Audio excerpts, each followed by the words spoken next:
आज का विषय है पवित्र आत्मा हमारा अधिवक्ता एडवोकेट है। हम संत यूहन्ना रचित सुसमाचार के अध्याय 15 और पद संख्या 26 में पढ़ते हैं, जहां प्रभु यीशु अपने शिष्यों से कहते हैं, जब वह सहायक अधिवक्ता पिता के यहाँ से आने वाला वह सत्य का आत्मा आएगा, जिसे मैं पिता के यहाँ से तुम लोगों के पास भेजूंगा, तो वह मेरे विषय में साक्ष्य देगा। प्रभु यीशु पवित्र आत्मा को अधिवक्ता कहते हैं, जो सत्य बोलता है। अधिवक्ता कौन है? अधिवक्ता वह है जो किसी के केस मुकदमे में मदद करने के लिए नियुक्त है। अधिवक्ता अपने क्लाइंट के पक्ष में बोलता है।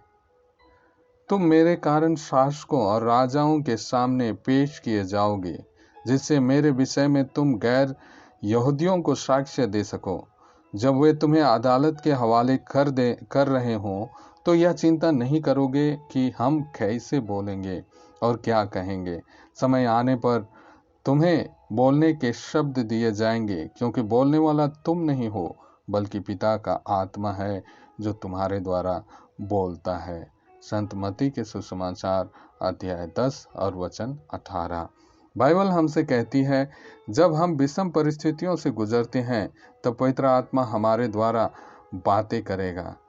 मैं तुम्हें ऐसी वाणी और बुद्धि प्रदान करूंगा, जिसका सामना अथवा खंडन तुम्हारा कोई विरोधी नहीं कर सकेगा। संत लूकस के अनुसार सुसमाचार अध्याय 21 और पद संख्या 15। वह प्रज्ञा जिसका खंडन हमारा विरोधी नहीं कर पाता है। पवित्र आत्मा दूसरों के द्वारा भी हमसे बातें करेगा। जी हाँ प्रियो, मैं मेरे जीवन के उस अवस्था को याद करता हूँ जहाँ मेरा जीवन पापों से भरा था। कॉलेज के दिनों में मेरे पापों ने मुझे मृत्यु के गर्त में ढकेल दिया था और मेरे अंदर की अच्छाइयाँ नष्ट हो चुकी थी कि कोई मुझे राह दिखाता। लेकिन उस मृत्यु के गर्त से मेरा अधिवक्ता बनकर पवित्र आत्मा ने मुझे बाहर निकाला।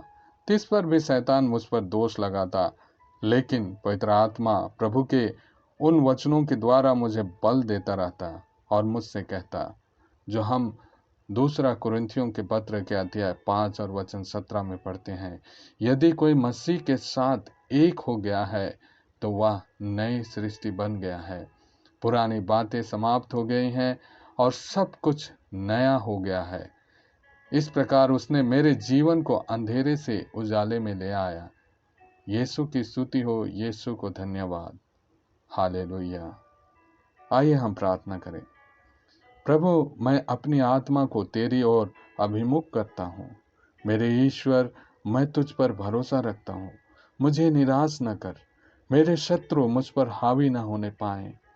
जो तुझ पर भरोसा रखते हैं वे कभी निराश नहीं होते।